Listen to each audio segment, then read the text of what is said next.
Bonjour chers collègues.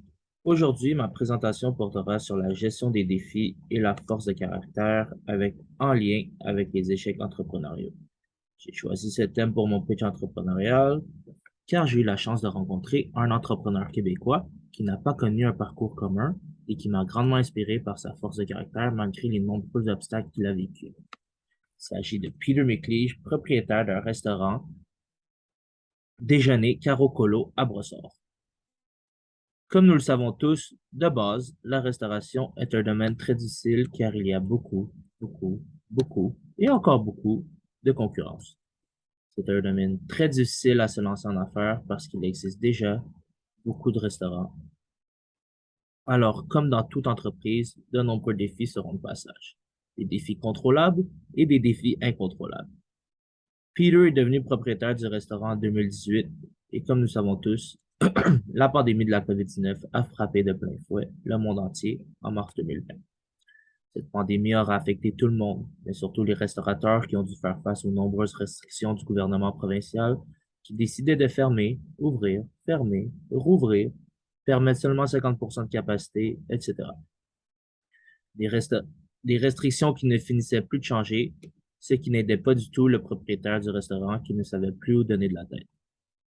Pour faire face à ces défis, il faut avoir une excellente force de caractère. Peter n'a jamais abandonné et a souffert pendant la pandémie, car il n'avait aucun contrôle sur la situation, mais continuait à rêver de servir ses clients dans son restaurant.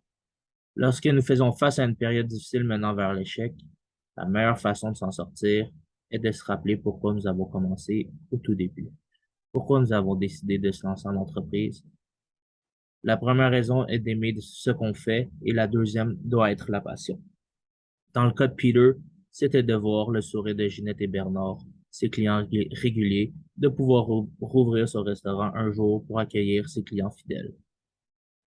Ainsi, dans un parcours entrepreneurial, il va y avoir des obstacles sur ton chemin, plusieurs même. Mais peu importe le nombre de fois que tu tombes, ça va t'entraîner à échouer et te permettre de rebondir avec confiance à chaque fois. Et qu'au prochain défi, il sera encore plus facile de te le relever. C'est également vrai pour Peter qui agit de source de motivation pour tous les entrepreneurs et surtout restaurateurs, car il vit présentement des problèmes de dégâts d'eau qui forcent la fermeture temporaire de son restaurant. Un défi, encore une fois, incontrôlable.